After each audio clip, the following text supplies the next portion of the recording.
Welcome to the Sell My Business podcast. I'm your host, Jeffrey Feldberg. This podcast is brought to you by Deep Wealth and the 90-Day Deep Wealth Experience. Your liquidity event is the largest and most important financial transaction of your life. But unfortunately, up to 90% of liquidity events fail. Think about all that time, money, and effort wasted. Of the quote-unquote successful liquidity events, most business owners leave anywhere from 50% to over 100% of their deal value in the buyer's pocket and don't even know it. I should know. I said no to a 7-figure offer and yes to mastering the art and science of a liquidity event. 2 years later, I said yes to a different buyer with a 9-figure offer. Are you thinking about an exit or liquidity event? If you believe that you either don't have the time or you'll prepare closer to your liquidity event, think again. Don't become a statistic and make the fatal mistake of believing that the skills that built your business are the same ones for your liquidity event. After all, how can you master something you've never done before? Let the 90-Day Deep Wealth Experience and our 9-step roadmap of preparation help you capture the maximum value for your liquidity event. At the end of this episode, take a moment to hear from business owners just like you who went through the Deep Wealth Experience. Welcome to episode 74 of the Sell My Business podcast. It's our tradition where every 5th episode we do a deep dive on a particular topic. And the topic for episode 74 is an interesting one. As a result of the pandemic, there's a revolution that's now taking place in the business world. And this revolution is known as the Great Resignation. Have you heard about the Great Resignation?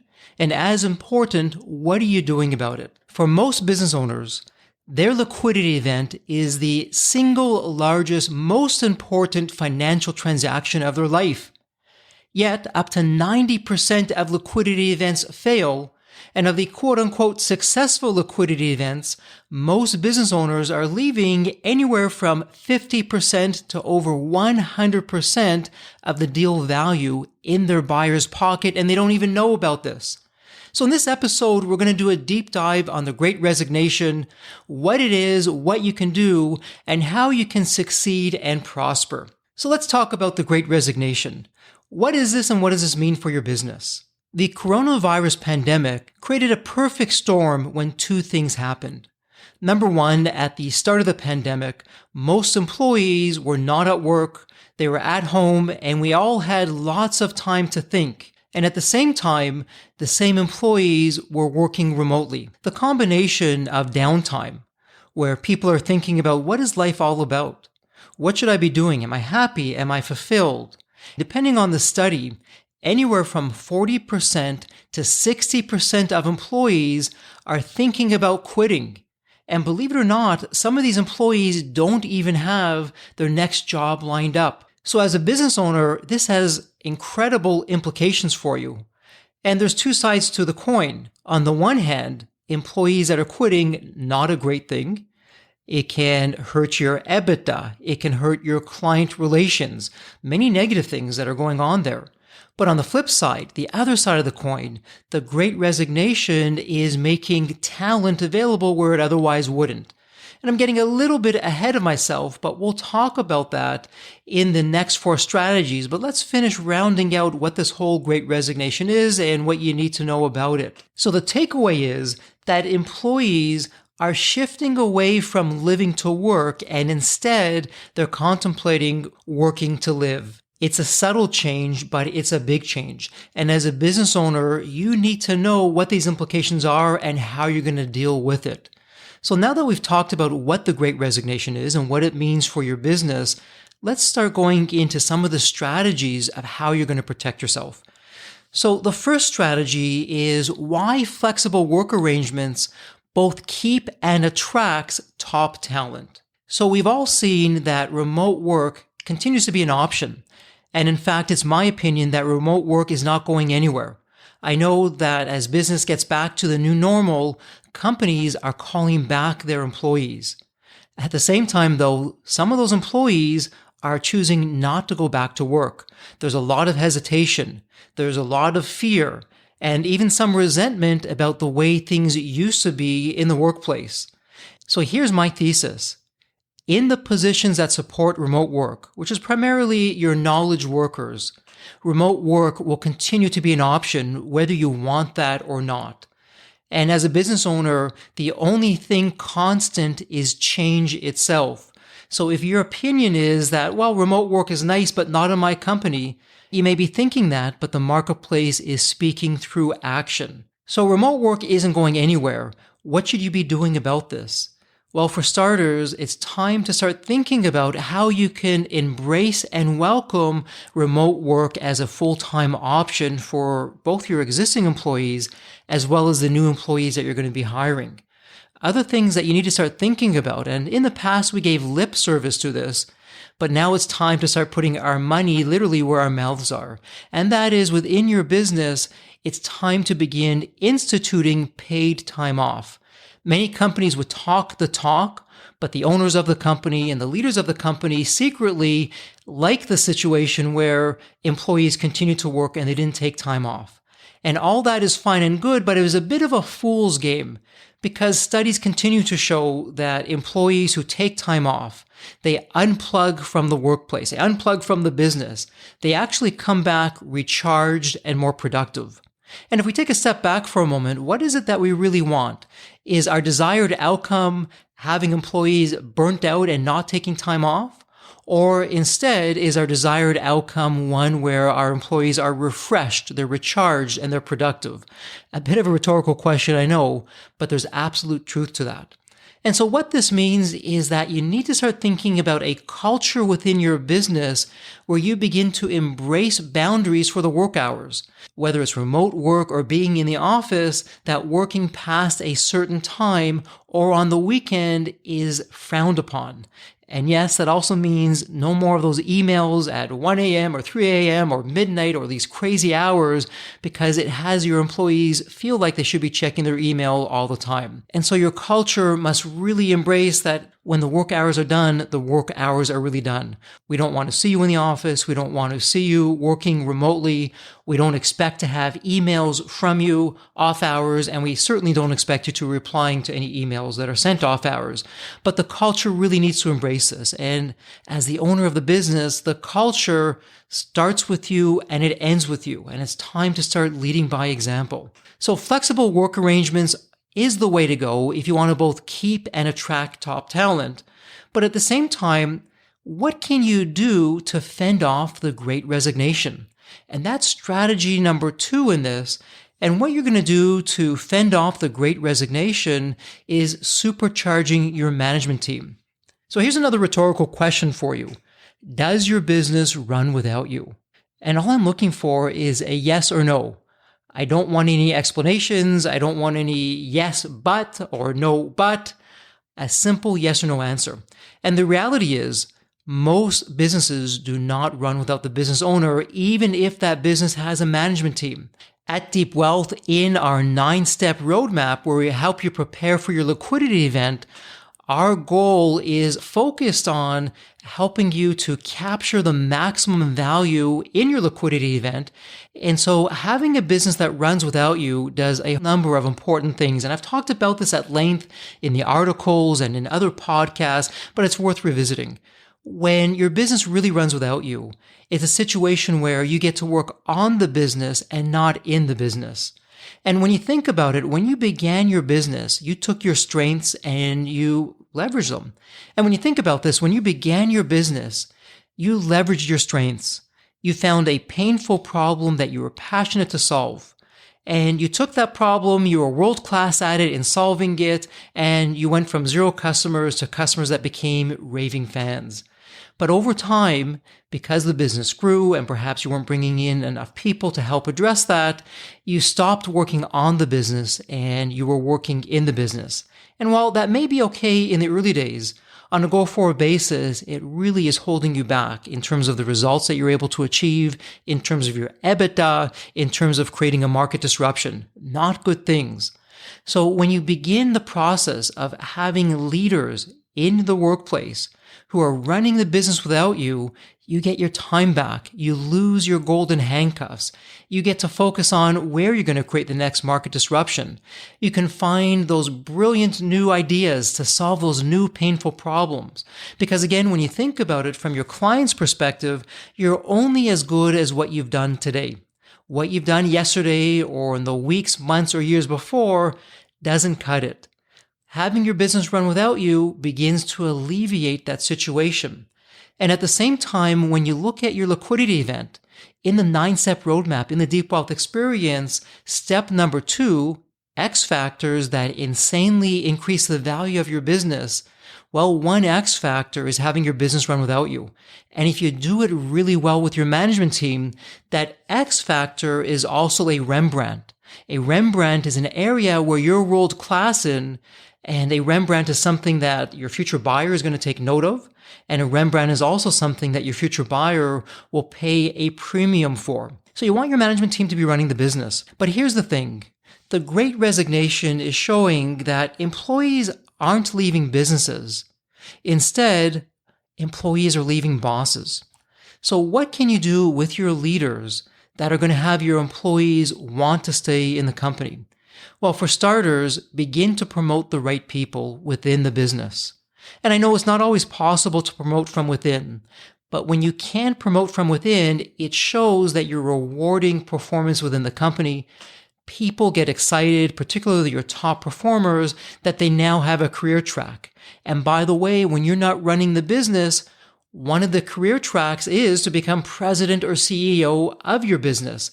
So it's a terrific retention tool when you can show that you can promote from within.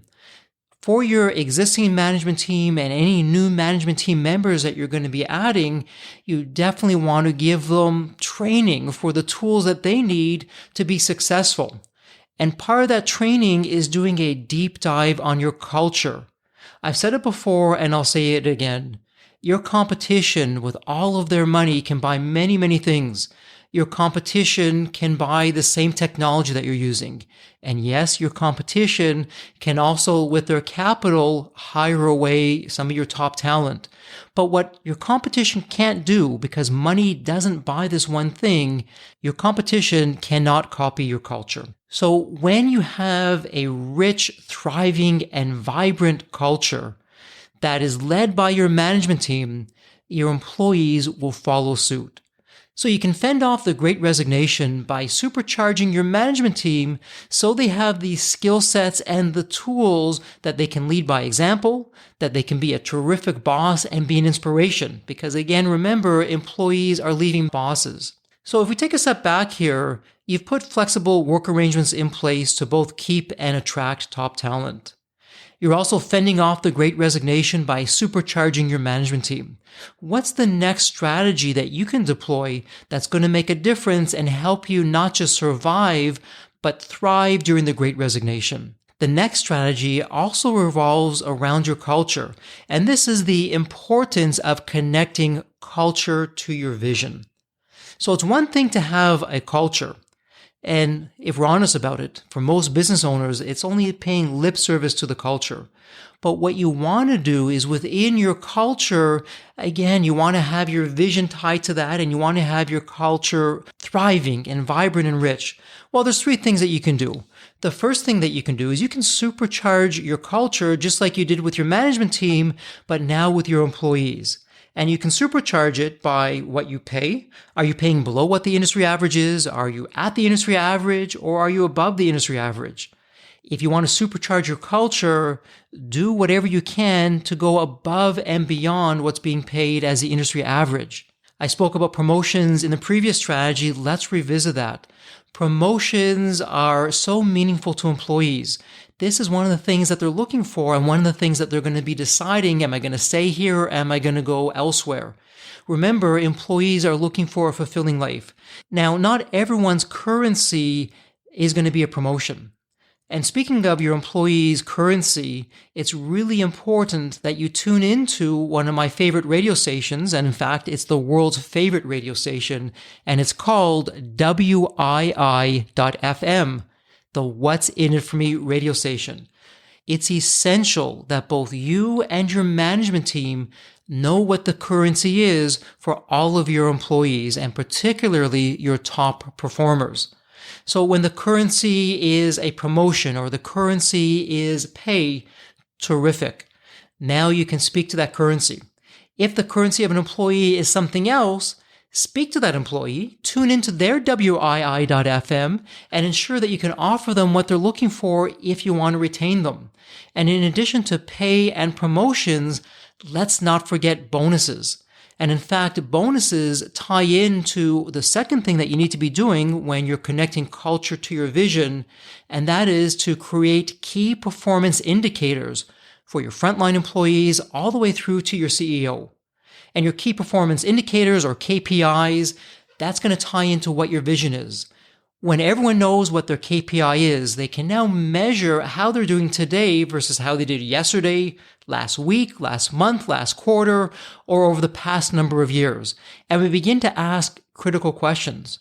Why did our KPI go up if that's a good thing? What made it go up? How do I make that happen again? Or if it's a negative thing for a KPI to go down, well, why did it go down? What's the root cause of this? How can I change this so it's not going down and it starts going back up again? So when you tie your bonuses into your KPIs, you're now gamifying the system in a positive way. People love to measure what they're doing and it becomes a bit of a contest for themselves. How can I become better today than I was yesterday? And they're being financially rewarded for that. And then the third thing that you're doing is you're communicating your narrative, and your vision is certainly part of your narrative in everything that you're doing. So we're talking about all of your meetings, on your website, in your emails. If you have a newsletter, to put it in the newsletter. When you're speaking to clients, you're communicating this narrative to anyone and everyone. And the narrative is consistent to what you're doing with your vision, to what you're doing with your culture. And you're motivating people, and you have that consistency. When everyone from your frontline employees all the way to the CEO, when they have that same narrative, that's when the magic starts to happen. Your customers are cluing into this, and they're understanding what your company is all about. And at the same time, you're setting yourself apart from the competition. And by the way, your future buyer, which is step number 3 of our 9-step roadmap, is looking for what your narrative is. Now, in the art side of a liquidity event, narrative is a huge component of that. Is your narrative getting your future buyer excited about what you're doing today, but most importantly, what you're going to be doing tomorrow and beyond? Because remember, your future buyer knows what you did today and yesterday. Your future buyer is having a liquidity event where they're looking to pay a premium based on what you're going to be doing tomorrow. So the narrative, and by the way, your future buyer will ask your frontline employees about the narrative, your management team about your narrative, and all of your stakeholders, including your clients as well as your vendors about that narrative. And when your buyer hears that narrative, which is exciting, it's painting a picture of a better tomorrow. And it's also painting a picture of all the opportunities that you couldn't tackle that your future buyer can. This is where things get interesting. Number 1, your deal now becomes sticky. Your future buyer wants to do the deal. And one of the things that we highly recommend in the Deep Wealth experience is that you find an investment banker who's an advocate instead of a transactional investment banker, and that you run an auction. When you have a number of different buyers in that auction, you have an exciting narrative. Everybody wants to have that deal. Because remember, your future buyer can choose among countless opportunities that are there. You're not the only game in town. But an exciting narrative makes your deal sticky, memorable, and buyers now start to compete of who's going to pay the most to get that company. An exciting narrative that ties into your vision also creates a greater deal certainty, and while you're at it, it's increasing your enterprise value. So again, let's take a step back. There's this new phenomenon called the Great Resignation that is now on the scene that has resulted from the coronavirus. And again, the Great Resignation is a result of employees having had the downtime to think about life, of what they want and what they don't want. What employees don't want, and we're now hearing this loud and clear because 40 to 60% of your employees are looking to resign, they don't want long, terrible commutes. They don't want bosses that are uninspiring or even terrible bosses. Your employees are looking for fulfillment. Your employees are looking for a quality of life, which for many of them includes family time. So what can you do to leverage the Great Resignation today so that you can prosper tomorrow?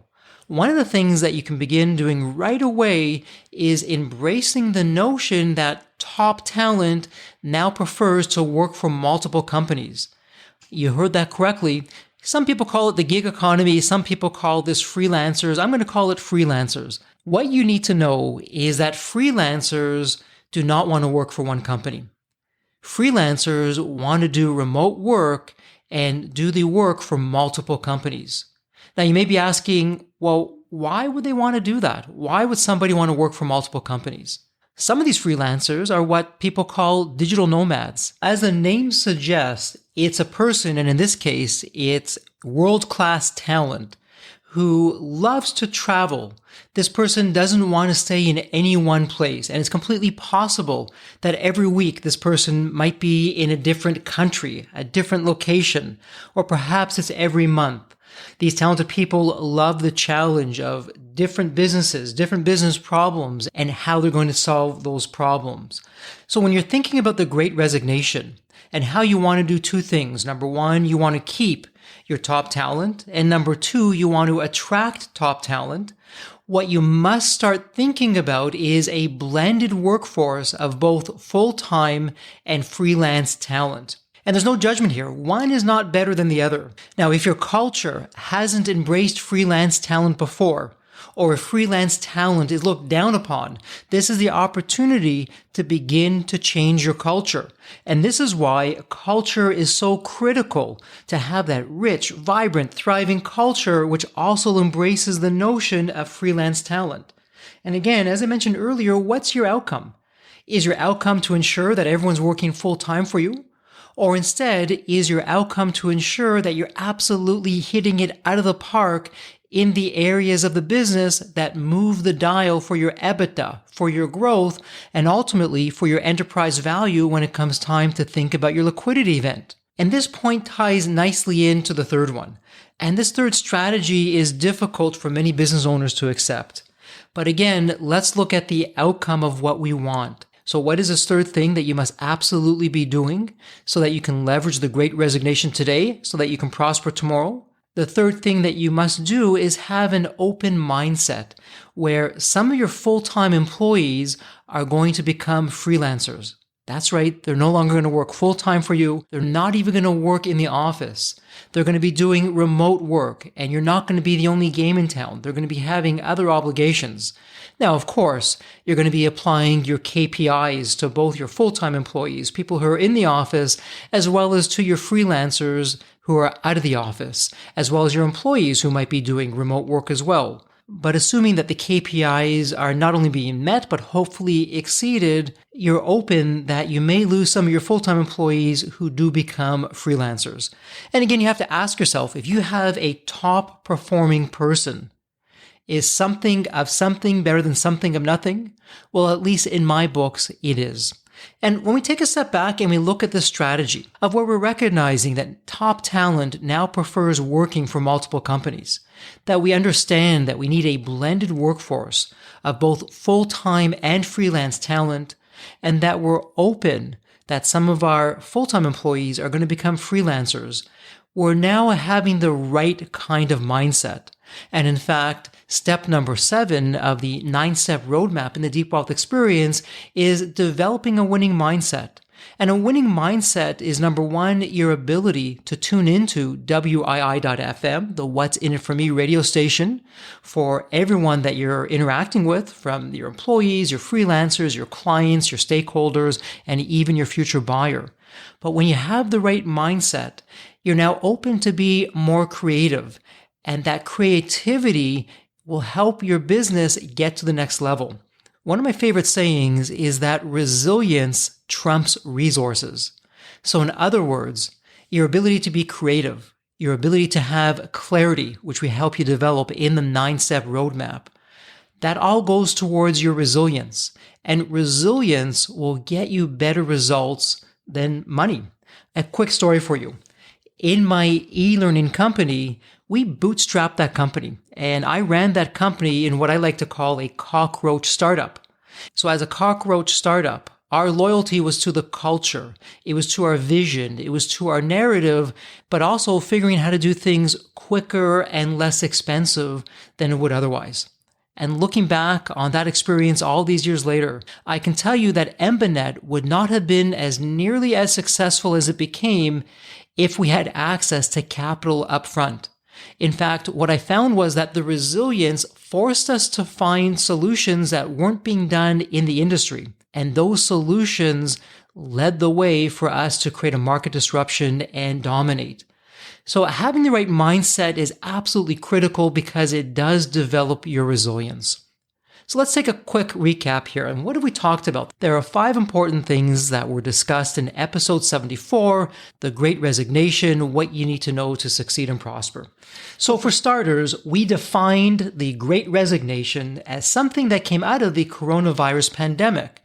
And this is where 40 to 60% of employees, yes, even your employees, are thinking about quitting to find another kind of job opportunity which gives them fulfillment.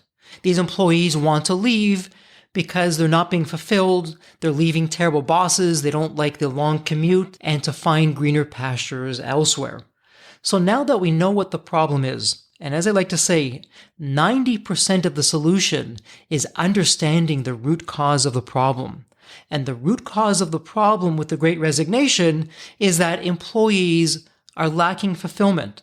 They're missing family time. They don't want that commute. They don't want that terrible boss. They want to have a job that has them smiling and happy. So that's the problem. And there's 4 powerful strategies that we talked about to help you not just survive the Great Resignation, but to thrive. And so the first strategy that we talked about is implementing flexible work arrangements, both for your existing employees as well as to attract new top talent. And that flexibility includes remote work. Remote work is not going anywhere. It's here to stay. We also spoke how your culture now embraces paid time off. Paid time off isn't an option, it's now mandatory. And we also spoke about how your culture must embrace hard cutoffs of when you're working and when you're not working. So after work hours, evenings, weekends, that now becomes the taboo. Perhaps earlier before the pandemic, this was welcomed and maybe you even rewarded on this. But with the Great Resignation, this is one quick way to have your employees leave. The next strategy that we spoke about was how you can fend off the Great Resignation by supercharging your management team. And you're having your business run without you by world-class leaders. Because again, we know that employees don't leave businesses, they leave bosses. So you're taking your leaders and you're promoting from within the company. Because when you promote from within the company, it shows that you reward performance. And you're giving your management team and your leaders the training that they need so that they can be effective and to also bolster your culture. The next strategy that we spoke about is the importance of connecting culture to your vision. And you can supercharge your culture through pay and promotions and bonuses. And you also have KPIs where it's completely transparent in the company. Everyone from the CEO to the frontline employee, people know the KPIs and what's being measured. And again, what gets measured is what gets done. And then you're taking all of your communications and having a consistent narrative woven in those communications. So that includes the communications in your meetings, on your website, your emails, your newsletters, when you're speaking to clients and all of your stakeholders. And then the last strategy that we spoke about is how to leverage the Great Resignation today so you can prosper tomorrow. And we spoke about how a segment of world-class talent wants to be doing remote work for multiple companies. And this means that you must embrace a blended workforce of both full-time people and freelance people. And you're not differentiating between the two. Everyone is treated equally regardless of whether they're full-time or freelance. And by the way, your freelancers will certainly be doing remote work, but some of your full-time employees will also be doing remote work. And speaking of freelancers, we spoke about how you must become open to having some of your full-time employees become freelancers for you. So there you have it. There is a huge revolution that's taking place today because of the coronavirus pandemic, known as the Great Resignation. And it's up to you in terms of what you're going to do. You can't control what happens around you, but you do control how you respond to those things. So you can either respond to the Great Resignation by doing nothing at all. And we know the writing is on the wall for that approach. You're going to lose out on not only attracting top talent, but you're also going to lose out on some of your key employees who are world-class performers. Or alternatively, rethink everything from your culture to your norms to how things are being done so that you can embrace the Great Resignation now ahead of your competition, ahead of the marketplace, and become a workplace that is sought after. Remember, with the internet, the world has shrunk. Everybody talks to everybody. And whether it's a Glassdoor review or discussion forums, world-class talent know who the terrific companies are that they should be working for and the companies that they should be staying away from. So there you have it. As we begin to wrap up episode 74, we did a deep dive on the Great Resignation, what you need to know to succeed and prosper. And as I close out this episode, a heartfelt thank you to you. You've given me your time and part of your day to listen to this episode and all the other episodes on the Sell My Business podcast. Time is your currency. Nobody can manufacture more time. It's always easy to go out and make more money, but you can't manufacture more time. And so I thank you for your time and your loyalty. And as I close out episode 74, as always, please stay healthy and safe. The Deep Wealth experience was definitely a game changer for me. This course is one of the best investments you will ever make because you will get an ROI of 100 times that. Anybody who doesn't go through it will lose millions. If you don't have time for this program, you'll never have time for a successful liquidity. I mean, it was the best value of any business course I've ever taken. The money was very well spent. Compared to when we first began, today I feel better prepared, but in some respects, maybe less prepared, not because of the course, but because the course brought to light so many things that I thought we were on top of that we need to fix. I 100% believe there's never a great time for a business owner to allocate extra hours into his or her week or day. So it's an investment that will yield results today. I thought I will reap the benefit of this program in 3 to 5 years down the road. But as soon as I stepped forward into the program, my mind changed immediately. There was so much value in the experience that the time I invested paid back so much for the energy that was expended. The Deep Wealth experience compared to other programs is the top. What we learned is very practical. Sometimes you learn stuff that is great to learn, but you never use it. The stuff we learned from Deep Wealth experience, I believe it's going to benefit us both. I've done an executive MBA. I've worked for billion-dollar companies before. I've worked for smaller companies before I started my business. I've been running my business successfully now for getting close to a decade. We're on a growth trajectory. Reflecting back on the Deep Wealth, I knew less than 10% what I know now. Maybe close to 1% even. Hands down the best program in which I've ever participated. And we've done a lot of different things over the years. We've been in other mastermind groups, gone to many seminars, workshops, conferences, retreats, read books. This was so different. I haven't had an experience that's anything close to this in all the years that we've been at this. It's 5-star, A+. I would highly recommend it to any super busy business owner out there. And Deep Wealth is an accurate name for it. This program leads to deeper wealth and happier wealth, not just deeper wealth. I don't think there's a dollar value that could be associated with such an experience and knowledge that could be applied today and forever. Are you leaving millions on the table? Please visit www.deepwealth.com/success to learn more. If you're not on my email list, you'll want to be. Sign up at www.deepwealth.com/podcast. And if you enjoyed this episode of the Sell My Business podcast, please leave a review on Apple Podcasts. Reviews help me reach new listeners, grow the show, and continue to create content that you'll enjoy. As we close out this episode, a heartfelt thank you for your time, and as always, please stay healthy and safe.